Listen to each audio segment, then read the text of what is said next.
Hi everyone, welcome back to my channel and my workspace. This is where all the creative work and calligraphy happens when I'm not on site for brand activation.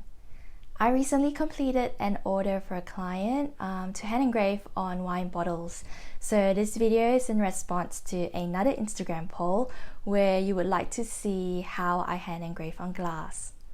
I'll be sharing with you my step-by-step and the tools that I use, so stick around if you'd like to try a hand at engraving or are simply interested and curious to see the creative process.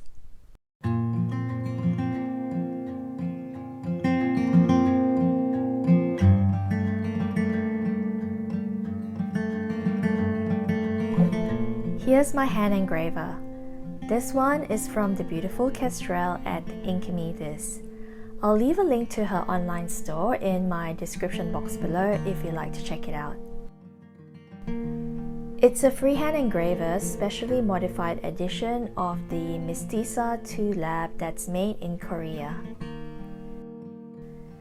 The handpiece is really comfortable, and because it is a light and brushless motor, no vibration means it's a breeze to use.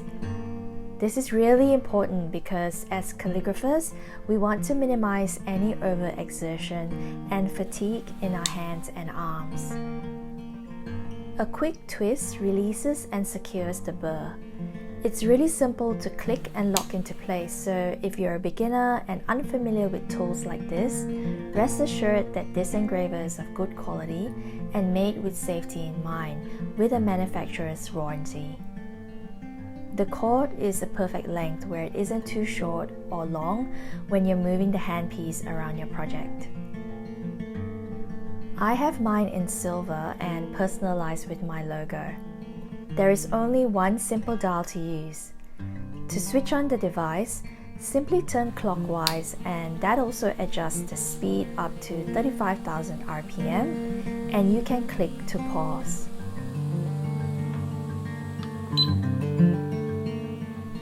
There's also the option to rotate counterclockwise for lefties.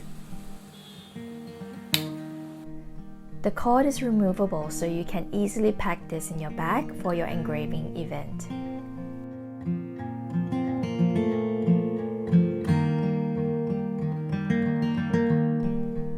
Two sets of diamond bit ball burrs are also included with the engraver. I tend to use the larger one for all the projects I've worked on, as it gives me the perfect single stroke, because I tend to fill in my engraving with color and also prefer a more visible thickness in my strokes in blind engraving. You can get burrs in various sizes to suit your project. I use a Sharpie to write as a guide before engraving. Some calligrapher engravers I know use a white pencil, but I happen to have plenty of Sharpies lying around, so I just use one with a regular tip in a color that shows on the surface I'm working on. And if you're wondering whether a Sharpie that's clearly marked as permanent marker will come off glass, that's when rubbing alcohol does wonders, which is also something I have at home. I use rubbing alcohol to remove sticky residue of price tags, to wipe mealybugs off my plants, calligraphy ink off my desk, and this works a charm to remove Sharpie off glass. I store it in this convenient pump for less mess and drips. Now to wipe the Sharpie off and also to buff and remove the engraving color that you will see later, I like using a lint-free cloth like this with a smooth surface on one side and a soft texture on the other, and it will all make sense when I start using the inks. I get asked a lot what I use to fill my engraving with color, and the answer is Rub and Buff, which is a home decor product formulated from wax, fine metallic powders, and pigments. I have 4 shades of gold and a silver, and I'm pretty sure they have a few more colors in their collection. The slight metallic sheen just complements engraving so well, and it gives a perfect finish. My client's brand color is rose gold, so I'll be using the autumn gold Rub and Buff today. You can use this on wood and ceramic as well, and I've seen crafters buff up their shoes with this. Typically, rub and buff is applied by, yes, you guessed it, simply rubbing and buffing the product onto the surface. But because the space I engrave on is generally smaller, I like using paint brushes to avoid applying too much product and to keep it less messy. Ideally, you want brushes that can stipple the pigment on instead of paint strokes. This isn't necessary, but I love using a big flat head brush to clean as I work. Whether it's in calligraphy or engraving, I always have this on hand to keep surfaces clear of engraving dust and eraser crumbs. Just a couple more things you'll need for safety. A face mask, which we should all have at a time like this, and protective eyewear. I just use my reading glasses for small jobs. Chances are you'll be engraving on items in all kinds of shapes and sizes, so it's best to have something like a small pillow that can support the item so it doesn't slip and slide when you're well into engraving and trying to keep your hands steady at the same time. I use an old heat pillow placed vertically and it holds bottles perfectly in place. You can definitely engrave straight onto the surface, but I prefer writing with my Sharpie first, especially if it's for clients, to ensure that there are no spelling mistakes and I'm also able to see if I'm happy with the spacing of my lettering. I don't draw line guides for my modern calligraphy, so I'm usually just checking that it's centered.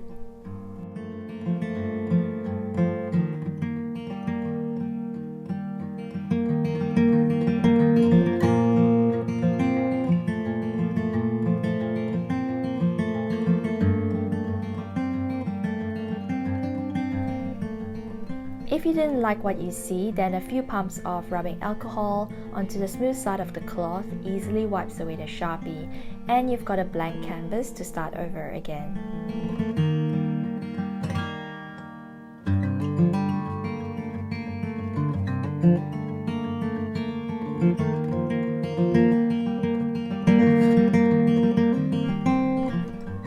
Visually centering the name to be written, the second letter T in Matthew should align right in the middle of the wine label. Take your time lettering, but don't worry if it isn't perfect, as you can engrave out of line to correct your strokes later. The Sharpie only serves as a guide to ensure spelling and spacing are good to go.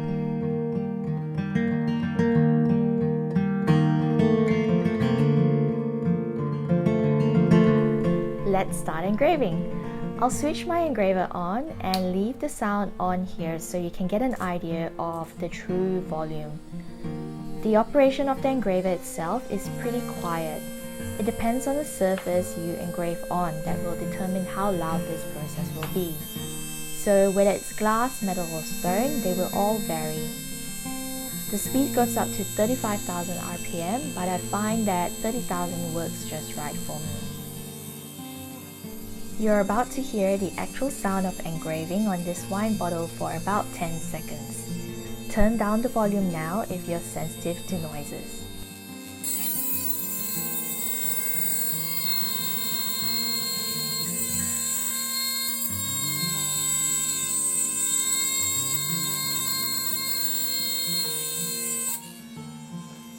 That wasn't too bad, was it?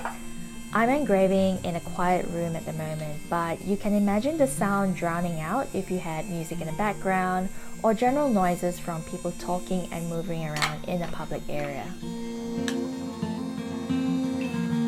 So I'll speed this up a little and turn off the volume to focus on the first round of engraving.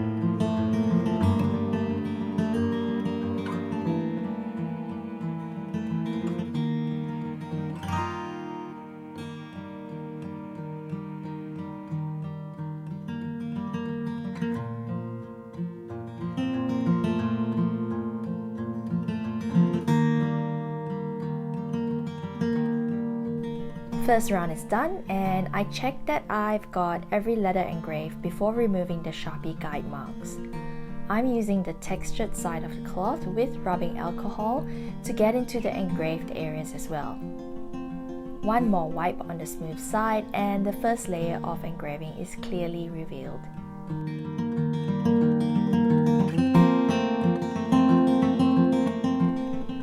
Now for the second round, this is when I go in to thicken my downstroke, or what we call faux calligraphy. I'll also be crossing my T's in this step, as I prefer seeing the name in thick and thin strokes before finishing with dotting my I's and such. You want to take your time in this step, so this is the actual speed of my engraving right now. I'll speed it up after completing the letter M so we can get into the coloring stage.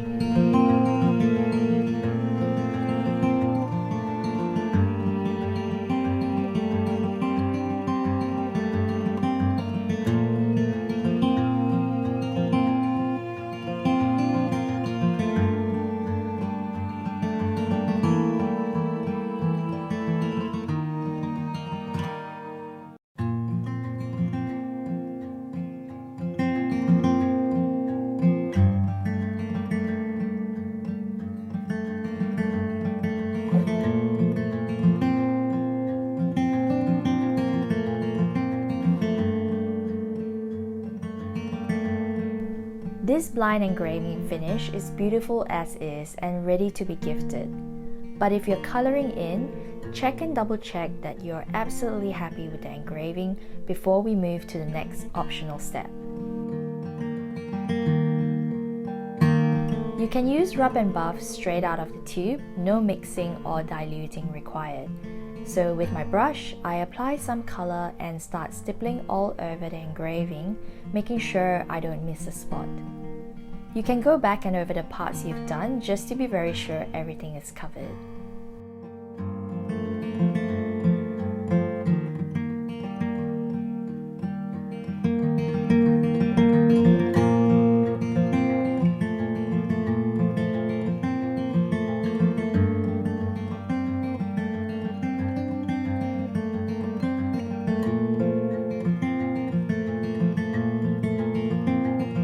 For the final step, use a dry side of the textured cloth without rubbing alcohol to start buffing and removing the excess color. You want to definitely do this immediately after applying rub and buff. The longer you wait, the more it sets, so the aim is to move really quickly here.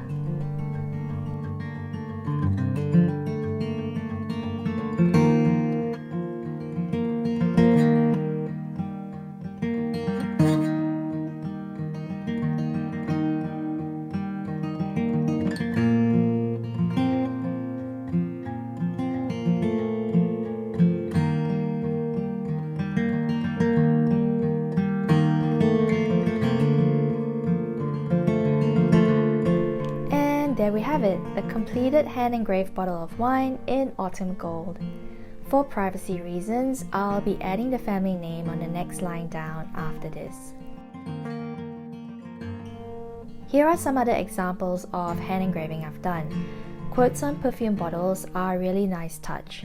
This one is in the color Gold Leaf, done with single stroke lettering, and is a quote about time to match this Cartier 4th Hour fragrance.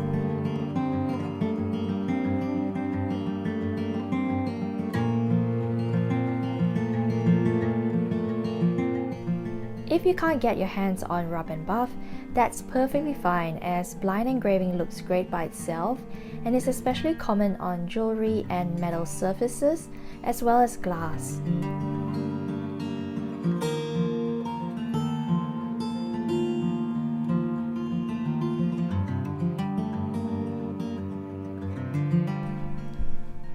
I hope you found it enjoyable to watch. Just before I wrap up, I'd like to share some Instagram messages that I received asking for my advice on purchasing an engraver. So this video is not sponsored, and I got my engraver on pre-order prior to the launch on Ink Me This, which I think was earlier this year. Because of that, I got a substantial discount, so I do understand that it is a bit to spend.